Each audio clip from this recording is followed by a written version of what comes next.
আলহামদুলিল্লাহ, আল্লাহ সুবহানাহু ওয়া তাআলার দরবারে শুকরিয়া আদায় করছি যে মহান রব্বুল আলামিন আমাদেরকে সুস্থ রেখেছেন, ভালো রেখেছেন, যার ফলশ্রুতিতে আমাদেরকে তার ঘর মসজিদে আসার তৌফিক দান করেছেন। এজন্য আমরা শুকরিয়া আদায় করেছি, আবারও শুকরিয়া আদায় করছি। আলহামদুলিল্লাহ, লাখো কোটি দরুদ এবং সালাম বর্ষিত হোক আমাদের প্রিয় নবী মুহাম্মদুর রাসূলুল্লাহ সাল্লাল্লাহু আলাইহি ওয়াসাল্লামের প্রতি, যার আনিত জীবন আদর্শের মধ্যে মানবতার মুক্তি, কল্যাণ নিহিত রয়েছে। আল্লাহ সুবহানাহু ওয়া তাআলা আমাদেরকে জীবনের সর্ব অবস্থায় প্রিয় নবীর সুন্নাহ অনুযায়ী চলার তৌফিক দান করুন। সকলে বলি আমিন। সম্মানিত উপস্থিতি,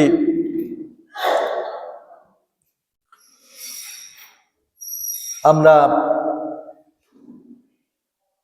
আমাদের দেশের জন্য যারা শাহাদাত বরণ করেছে, ডিসেম্বর মাস বিজয় দিবসের মাস, জুলাইতে যারা 24 জুলাইতে যারা শাহাদাত বরণ করেছে, তাদের শাহাদাতের সর্বোচ্চ মর্যাদা আল্লাহ সুবহানাহু ওয়া তাআলার কাছে কামনা করছি। সাম্প্রতিক সময়ে আপনারা প্রত্যক্ষ করেছেন দেশের জন্য আধিপত্যবাদের বিরুদ্ধে এক অনন্য দৃষ্টান্ত উপস্থাপন করেছেন এই প্রজন্মের যুবক, এই প্রজন্মের অদম্য সাহসী এক যুবক ওসমান হাদি। আমরা আল্লাহ সুবহানাহু ওয়া তাআলার কাছে এই যুবকের শাহাদাতের সর্বোচ্চ মর্যাদা কামনা করছি। আজকে কিছু কথা বলতে চাই এই যুবকের শাহাদাতের পরে। আমরা আশা করছি আল্লাহ তাকে শহীদ হিসেবে কবুল করুক। এই যুবকের মধ্যে এমন কিছু বৈশিষ্ট্য, এমন কিছু গুণাবলী ছিল যা এ প্রজন্মের প্রত্যেক যুবক এবং তরুণদের জন্যই অনুকরণীয় বলা যায়।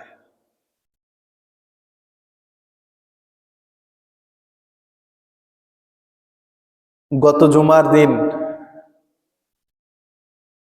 তিনি শাহাদাত বরণ করলো। শনিবার দিন লক্ষ লক্ষ মানুষ এই যুবকের জানাজায় অংশগ্রহণ করেছে, আপনারা সবাই দেখেছেন। এই যুবকের মধ্যে এমন কিছু গুণাবলী, এমন কিছু বৈশিষ্ট্য রয়েছে, যে গুণাবলীগুলো, যে বৈশিষ্ট্যগুলো বর্তমান তরুণ প্রজন্মের ভিতরে ধারণ করার মতো। তিনি যেভাবে দেশপ্রেম দেখিয়েছেন, দেশের প্রতি ভালোবাসা দেখিয়েছেন, জুলাইতে সবাই সবার মতো করে ঘরে ফিরে গিয়েছে। বিভিন্ন দল মতের লোকেরা বিভিন্ন ভাগে বিভক্ত হয়ে গেছে, কিন্তু এই তরুণ, এই যুবক দেশের জন্য দল মতের ঊর্ধ্বে উঠে সবাইকে বিভিন্ন গাইড করছিল। ভারতীয় আগ্রাসন আমাদের দেশের রন্ধ্রে রন্ধ্রে ছড়িয়ে পড়েছে। এই আগ্রাসনের বিরুদ্ধে এই যুবক বলিষ্ঠ ভূমিকা রেখেছিল। আমরা দেখতে পাই এই যুবকের মধ্যে রয়েছে দেশপ্রেম। এই দেশপ্রেম আমাদের সবার মধ্যেই তো থাকা দরকার, তাই না? আমরা কি আমাদের দেশকে ভালোবাসি? সেই যুবক যেমনি ভাবে নিজের জীবনের মায়া পরিত্যাগ করে, রক্ত চক্ষুকে উপেক্ষা করে যেভাবে কথা বলেছেন, সেভাবে যদি প্রত্যেকটা যুবক, প্রত্যেকটা তরুণ এই প্রজন্মের কথা বলে, কথা বলা শেখে, কথা বলতে পারে, তাহলে এই দেশের দিকে কোনো শকুনের লোলুপ দৃষ্টি দেওয়া আদৌ কি সম্ভব হতো? আদৌ কি সম্ভব? সম্ভব না। দেশপ্রেম, দেশের প্রতি ভালোবাসা ইমানের অঙ্গ না হলেও এটা কিন্তু সুন্নাহ। এই যুবক যেভাবে দেশের জন্য ভালোবাসলেন, গুলি খেলেন, শাহাদাত বরণ করলেন, আমরা আশাবাদী আল্লাহর কাছে। তাহলে এই যে দেশের প্রতি যে ভালোবাসা, এটা বলা হয়ে থাকে যে দেশপ্রেম ইমানের অঙ্গ, তাই না? না, এটা ভুল কথা। দেশপ্রেম ইমানের অঙ্গ না, এটা ভুল কথা। দেশপ্রেম ইমানের অঙ্গ না, কিন্তু দেশপ্রেম সুন্নাহ, সুন্নাহ এর অন্তর্ভুক্ত। দেশকে ভালোবাসা নবীজির সুন্নাহ। তাহলে আমরা কি আমাদের দেশকে ভালোবাসি কিনা? আমরা আমাদের দেশকে মহব্বত করি কিনা? বিজয় দিবসের মাসে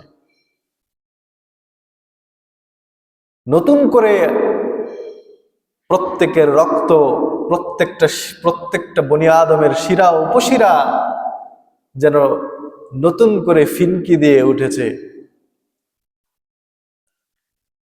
এই দৃষ্টান্ত থেকে, এই যুবকের এই শাহাদাতের ঘটনা থেকে আমরা নিতে পারি দেশপ্রেমের শিক্ষা। দেশের জন্য কিভাবে জীবন দিতে হয় হাসতে হাসতে।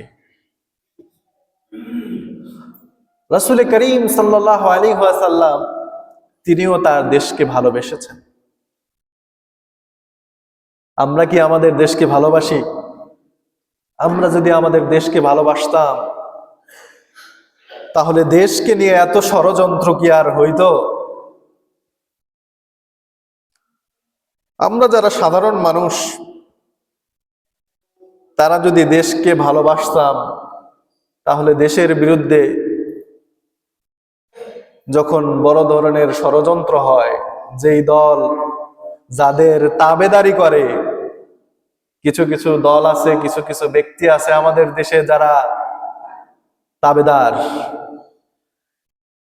বহির্বিশ্বের কোন কোন দেশের তাবেদার, তাহলে সেই তাবেদারি দলদেরকেও আমরা কিন্তু বয়কট করতাম।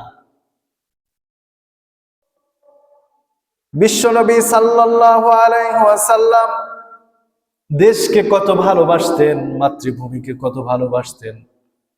তিনি বলছেন, বুখারীর বর্ণনার মধ্যে এসেছে, বিশ্বনবী সাল্লাল্লাহু আলাইহি ওয়াসাল্লাম যখন মক্কা ছেড়ে মদিনায় হিজরত করছিলেন, তখন তিনি মনের কষ্টে দেশ ছেড়ে চলে যেতে হচ্ছে, এই কষ্ট থেকে তিনি বলছিলেন, কাবার দিকে দিকে তাকিয়ে মদিনার পথে হাঁটছেন বিশ্বনবী সাল্লাল্লাহু আলাইহি ওয়াসাল্লাম, পেছন ফিরে ফিরে তাকান, আর তিনি বলেন, মা আতি মা আতিয়াবাকি মিন বালাদি,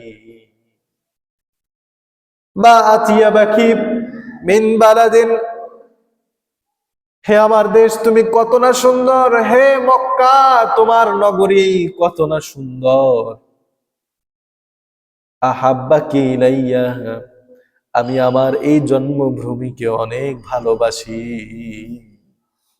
কে বলছেন? বিশ্বনবী সাল্লাল্লাহু আলাইহি ওয়াসাল্লাম তার জন্মভূমিকে ভালোবেসেছেন, ভালোবাসতেন। আমরা আমাদের জন্মভূমিকে ভালোবাসবো, আমাদেরকে ভালোবাসতে হবে। যদি আমরা ভালোবাসতে পারি, তাহলে এটাও বিশ্বনবীর সুন্নাহের অন্তর্ভুক্ত আমল। ওয়ালাউলা আন্না কওমি আখরাজনি মিনকা মা সাকানতু গায়রাক, বিশ্বনবী সাল্লাল্লাহু আলাইহি ওয়াসাল্লাম বলছেন, হে আমার মাতৃভূমি, তোমার জনপদের লোকেরা যদি আমাকে আমার মাতৃভূমি থেকে বের হইতে বাধ্য না করত, তাহলে আমার প্রিয় মাতৃভূমি ছেড়ে আমি কোথাও যাইতাম না। মাতৃভূমি ছেড়ে আমি কোথাও যেতাম না, যদি আল্লাহর আদেশ না হতো। তাহলে বিশ্বনবী সাল্লাল্লাহু আলাইহি ওয়াসাল্লাম দেশকে কত ভালোবাসতেন, কত মহব্বত করতেন। আমরা আমাদের দেশকে যদি ভালোবাসতাম, তাহলে আমাদের দেশে এত অন্যায়, এত দুর্নীতি, এত বিশৃঙ্খলা, এত অরাজকতা কি লাগতো নাকি? লাগতো? আজকে আমাদের দেশের অবস্থাটা কি? আজকে আমাদের দেশের বিরুদ্ধে কথা বললে সমস্যা হয় না, কিন্তু ভারতের বিরুদ্ধে কথা বললে সমস্যা হয়ে যায়। আপনি দেশকে গালিগালাজ করেন, সমস্যা নাই।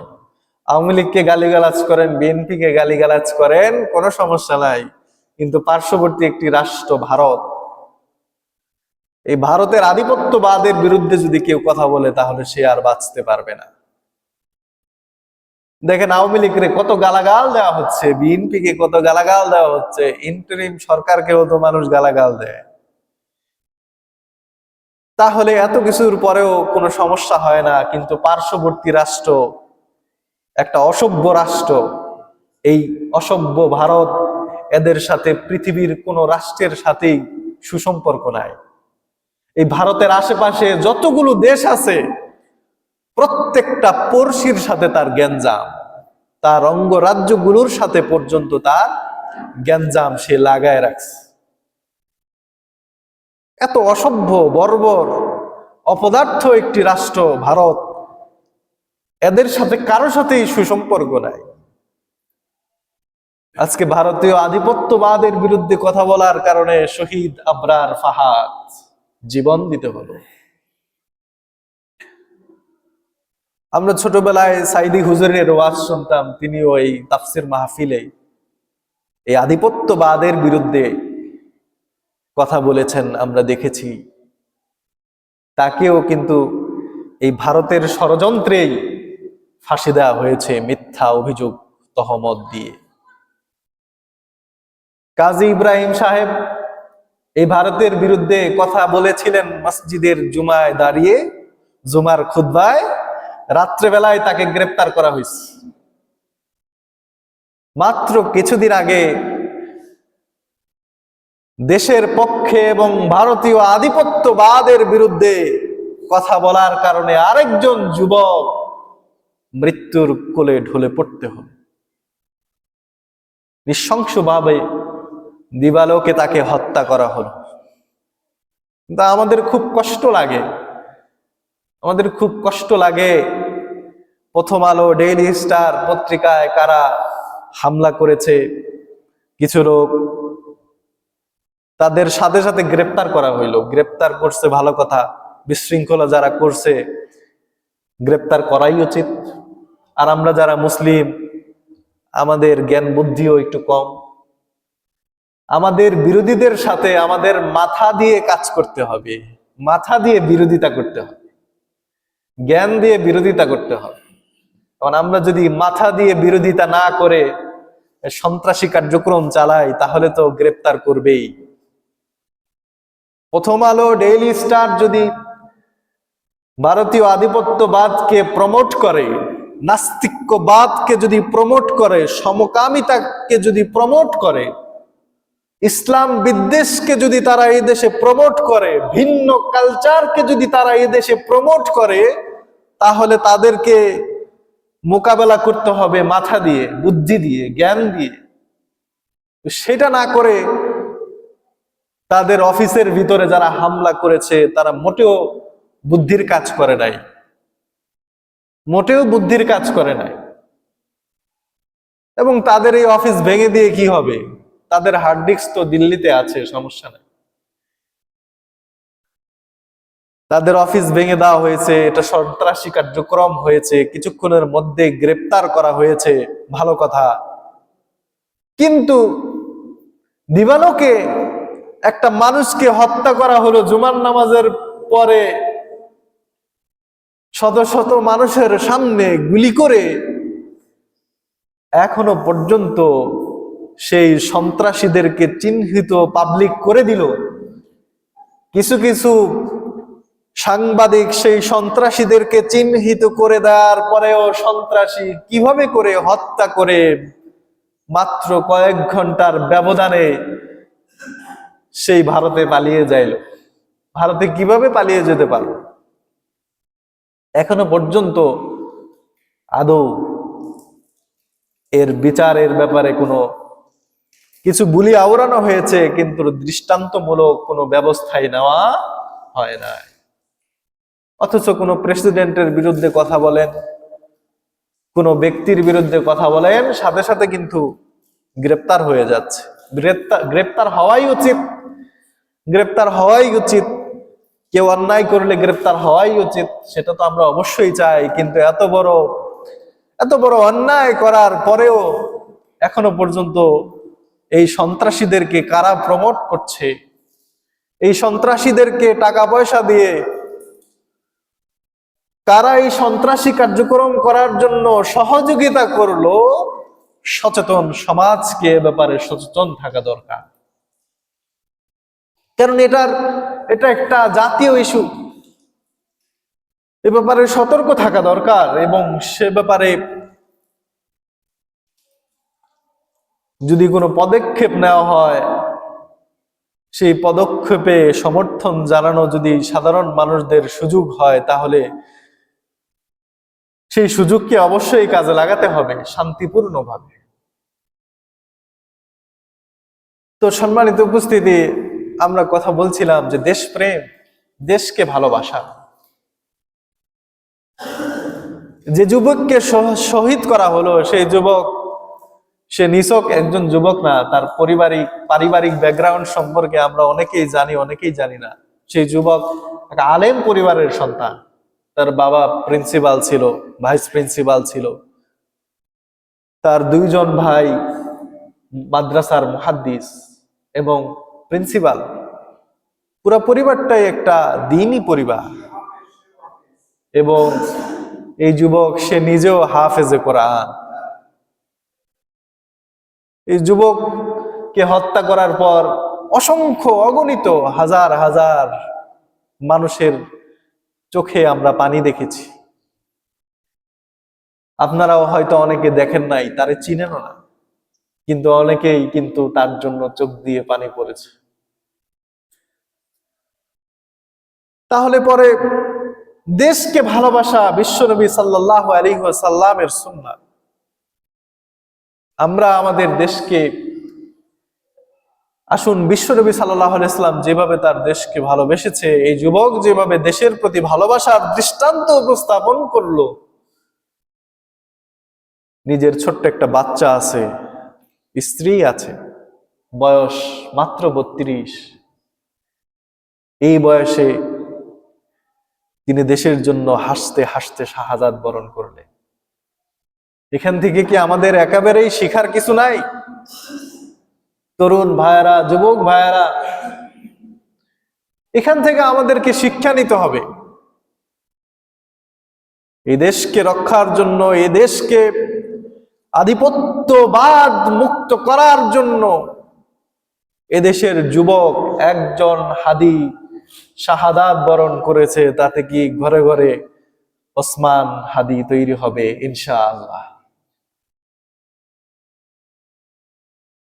প্রিয় ভাইয়েরা আমার, প্রিয় বন্ধুরা আমার, বিশ্বনবী সাল্লাল্লাহু আলাইহি ওয়াসাল্লাম মক্কা ছেড়ে গেলেন, মদিনায় চলে গেলেন। মদিনা তার স্থায়ী আবাস হিসেবে পরিগণিত হলো। বিশ্বনবী সাল্লাল্লাহু আলাইহি ওয়াসাল্লাম মাতৃভূমির মতো করে মদিনাকেও ভালোবাসতে আরম্ভ করলেন। মদিনায় যখন স্থায়ী বসবাস শুরু করলেন বিশ্বনবী সাল্লাল্লাহু আলাইহি ওয়াসাল্লাম, মদিনাকে তিনি মক্কার মতো করেই ভালোবাসতে আরম্ভ করলেন। সাহাবায়ে কেরাম বলছেন, কানান নবী সাল্লাল্লাহু আলাইহি ওয়াসাল্লাম ইদা কাদিমা মিন সাফারিন, বিশ্বনবী সাল্লাল্লাহু আলাইহি ওয়াসাল্লাম যদি মদিনার বাইরে যেতেন, মদিনার বাইরে যদি কখনো যেতেন, সফর থেকে যদি দেরি করে আসতেন, দূর থেকে যখন মদিনার দেয়ালগুলো দেখতেন, মদিনার পথ ঘাট যখন তার চোখের সামনে ভেসে উঠত, মদিনার গাছপালা তরুলতা পাখ পাখালি, গাছ গাছালি, মরুভূমি দূর থেকে যখন মদিনার দৃশ্য দেখতেন, তিনি তার বাহনের মধ্যে নড়ে চড়ে বসতেন, বাহনের ভেতরে নড়ে চড়ে বসতেন, উঁকি মেরে তাকাতেন মদিনার দিকে, উটটাকে আরেকটু দ্রুত গতিতে চড়াতেন, কতক্ষণে আমার আবাসস্থলে ফিরে যাওয়া যায়। ভালোবাসার থেকে তিনি এইভাবে করে সামনের দিকে আগাতেন। তাহলে বিশ্বনবী সাল্লাল্লাহু আলাইহি ওয়াসাল্লাম মক্কাকে যেমনি ভাবে তার মাতৃভূমির কারণে ভালোবাসতেন, জন্মভূমির কারণে ভালোবাসতেন, মদিনায় হিজরত করে যাওয়ার পর যেখানে তার স্থায়ী আবাস গেড়ে নিলেন, সেখানে যেও তিনি তার আবাসস্থলকে ভালোবাসতে ভুলে যান নাই। সেখানে যেও তার আবাসস্থলকে ভালোবাসা আরম্ভ করলেন, ভালোবাসতেন। তাহলে পরে আমাদের প্রিয় মাতৃভূমি, আমাদের প্রিয় বাংলাদেশ, এই দেশকে আমাদের ভালোবাসার দরকার আছে না? আচ্ছা, যুবক ভাইয়ার আমার, তরুণ ভাইয়ার আমার, আসুন শপথ গ্রহণ করি, আমরা সকল আধিপত্যবাদ মুক্ত এই দেশকে সম্মিলিতভাবে গড়ে তুলব ইনশাআল্লাহ। যে যে দল করি, যে মতের আছি, যে গোষ্ঠীর হই, যেই ঘরানার হই, একটি ক্ষেত্রে মনে হয় আমাদের কখনো মতভেদ থাকা উচিত না, সেটা হলো আমরা আমাদের দেশকে ভালোবাসি, আমাদের এই দেশকে সকল ধরনের আধিপত্যবাদ মুক্ত করে ছাড়বো ইনশাআল্লাহ। যেভাবে আবরার ফাহাদ, যেভাবে উসমান হাদি শাহাদাত বরণ করেছে, আমরা ঢাকাতে দেখেছি রাস্তার জনপদে কত বাবারা তাদের সন্তানদেরকে নিয়ে বেরিয়ে পড়েছে, রাস্তায় হাঁটছেন আর চোখ দিয়ে দরদর করে পানি পড়ছে। তারা বলছিলেন আমার একজন উসমান হাদি দরকার, একজন উসমান হাদি দরকার। তারা দোয়া করছিলেন যে আমার সন্তানটা যেন উসমান হাদির মতো এরকম দেশপ্রেমিক নাগরিক হয়। তো প্রিয় ভাইরা আমার, প্রিয় বন্ধুরা আমার, তাহলে পরে আমাদের এই দেশের ব্যাপারে কোনো আপোষ থাকা উচিত নয়। আমাদের পার্শ্ববর্তী রাষ্ট্র দাদা বাবুরা তাদের যখন যা মনে চাচ্ছে, যখন যা মনে চায়, একটার পর একটা তারা দাবি দাওয়া নিয়ে এসেছেন, অনেক দাবি দাওয়া বাস্তবায়ন করে চলে গিয়েছেন,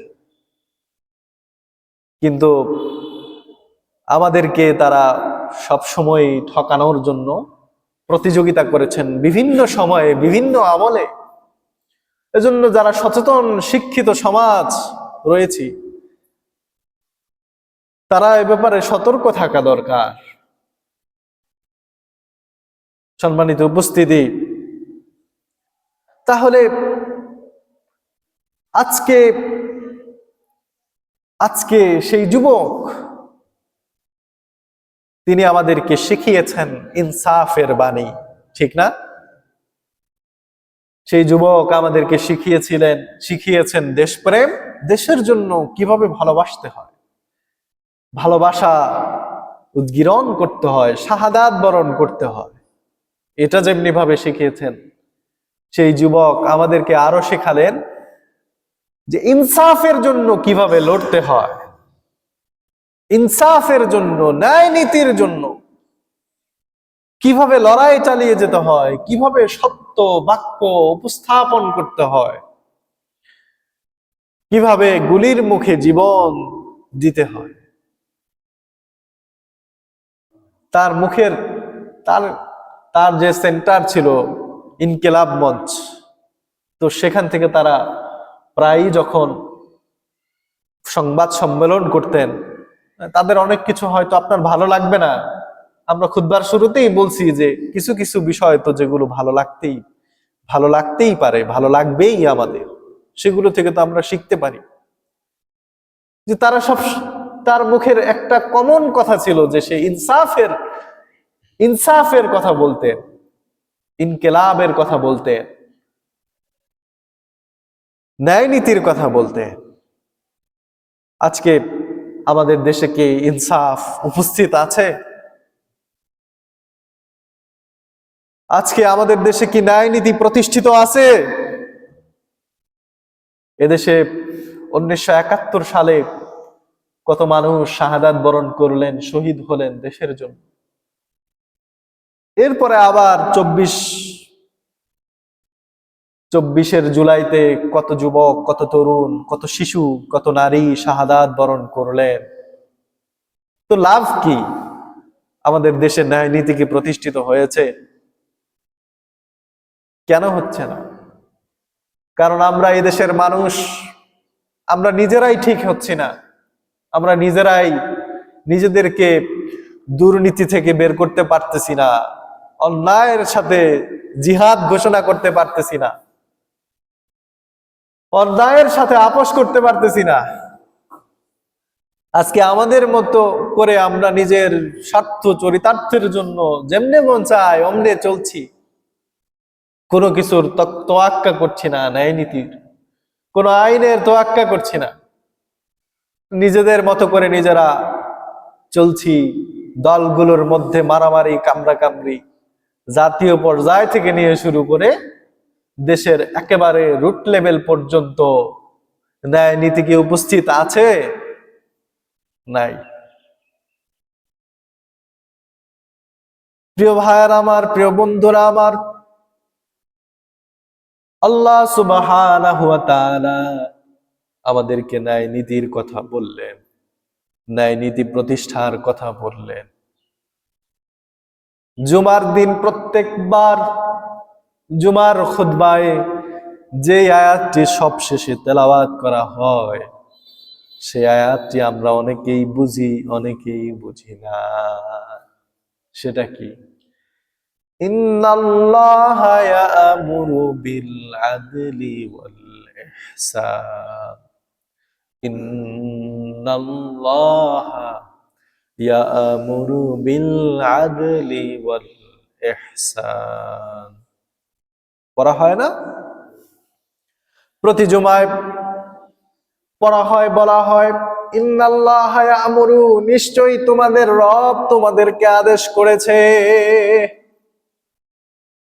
বিল আদলি, ন্যায় নীতি প্রতিষ্ঠার কথা, ইনসাফ প্রতিষ্ঠার কথা তোমাদের রব তোমাদেরকে আদেশ করছেন। ইয়া'মুরু, সুতরাং ন্যায় নীতি ইনসাফ প্রতিষ্ঠা এটা আল্লাহ সুবহানাহু ওয়া তাআলার কথাই, তিনি এটাকে প্রতিষ্ঠার জন্য বলেছেন। ন্যায় নীতি ইনসাফ কি প্রতিষ্ঠিত আছে নাকি? আমাদের সমাজের মধ্যে প্রতিনিয়ত আমরা জুমার খুতবায় এই কথা শুনি, কিন্তু মসজিদ থেকে বের হয়ে গেলে সে কথা কি আমাদের আর মনে থাকে নাকি? তাহাজ্জুদ পড়াও সহজ, নামাজ রোজা অনেক সময় এগুলোও সহজ, কিন্তু ইনসাফ প্রতিষ্ঠা করা কিন্তু এত সহজ না। সমাজের মধ্যে যখন আপনি ইনসাফ প্রতিষ্ঠার কথা বলবেন,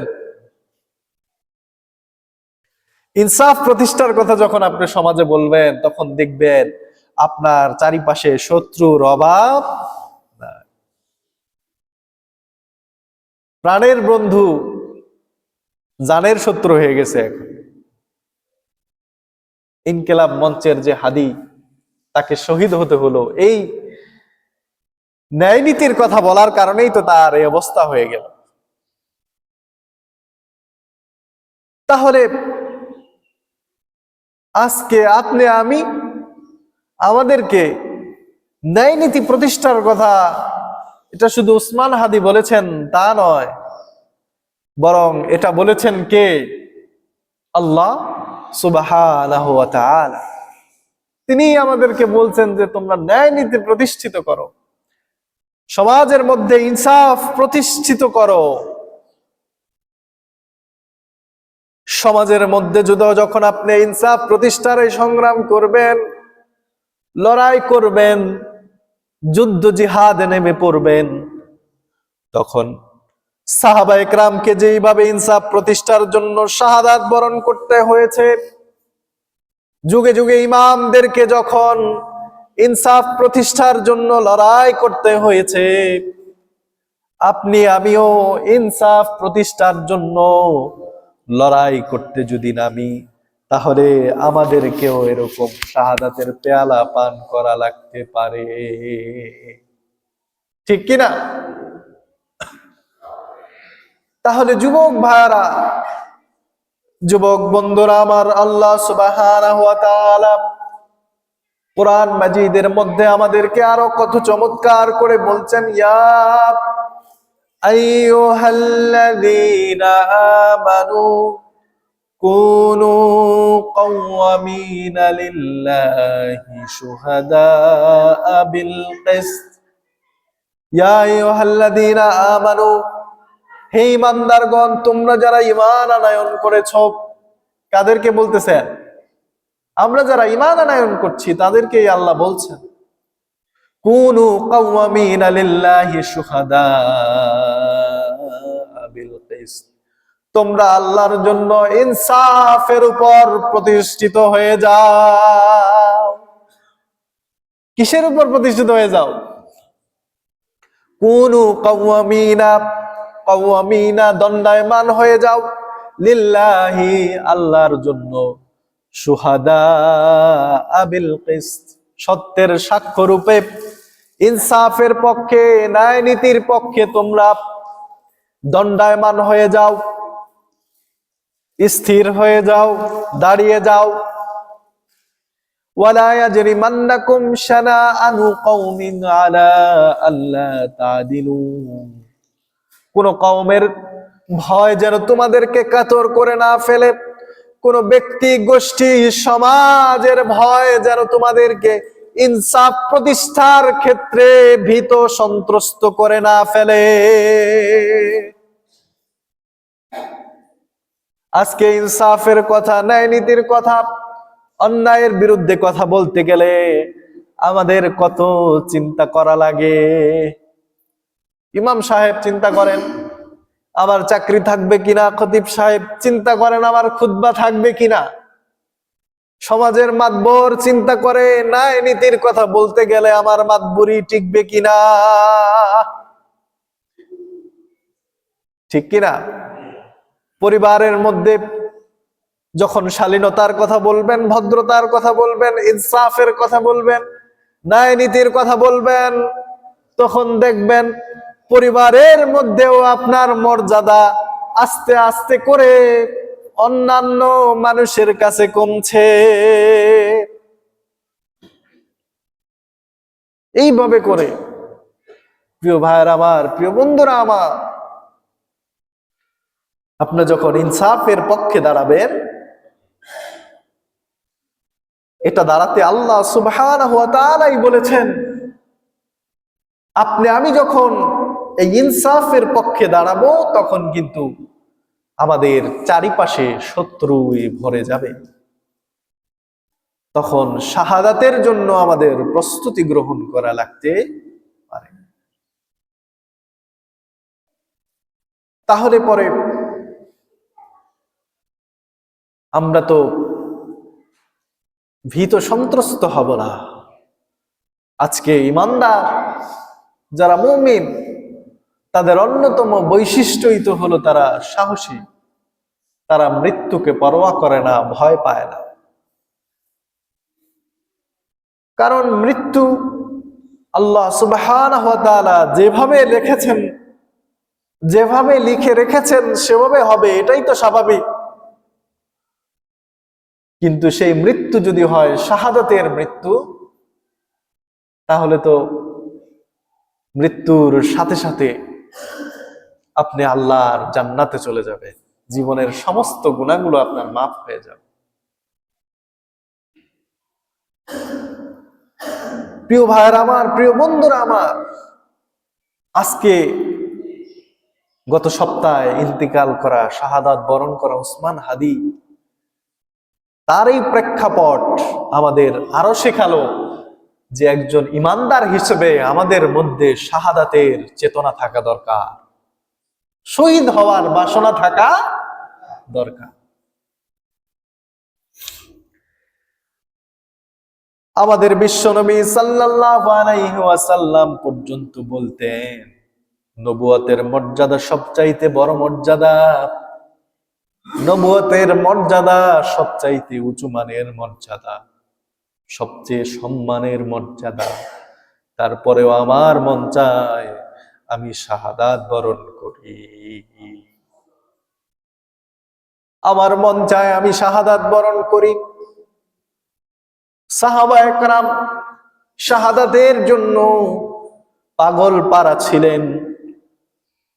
আজকে আমরা তাদের উত্তরসূরি হয়ে ইমানদার হিসেবে আমাদের মধ্যে শাহাদাতের চেতনা আছে নাকি? আছে কি?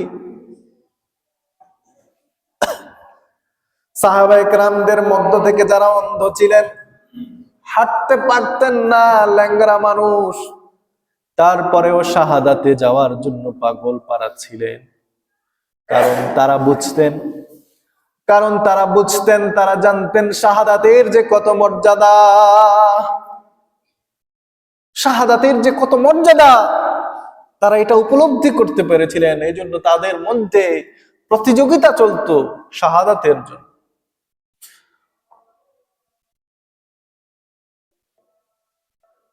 শাহাদাতের ব্যাপারে বিশ্বনবী সাল্লাল্লাহু আলাইহি ওয়াসাল্লাম আমাদেরকে বলছেন যে শাহাদাত, যিনি শহীদ হলেন, তার 6টি মর্যাদা। কয়টা মর্যাদা? 6টা। বিশ্বনবী সাল্লাল্লাহু আলাইহি ওয়াসাল্লাম হাদিসের মধ্যে শহীদদের জন্য অসংখ্য মর্যাদার কথা বলেছেন, শহীদদের জন্য অসংখ্য নিয়ামতের কথা বলেছেন। মুসলিমের বর্ণনার মধ্যে এসেছে, বিশ্বনবী সাল্লাল্লাহু আলাইহি ওয়াসাল্লাম বলছেন, লিশহীদি ইনদাল্লাহি সিত্তু খিসালিন, শহীদের জন্য আল্লাহ সুবহানাহু ওয়া তাআলা 6টি বিশেষ মর্যাদা দিয়ে দেন। 6টি বিশেষ মর্যাদা দিয়ে দেন। সেই বিশেষ মর্যাদাগুলো কি? ইউগফার লাহু ফি আউয়ালি দাফাতিন মিন দামিহি, শহীদ যিনি হন, তার রক্ত ফিনকি দিয়ে বের হওয়ার সাথে সাথে, রক্তের ফোঁটা জমিনে পড়ার আগে আল্লাহ সুবহানাহু ওয়া তাআলা তার জীবনের সমস্ত গুনাহগুলোকে মাফ করে দেন। সমস্ত গুনাহগুলো আল্লাহ মাফ করে দেন।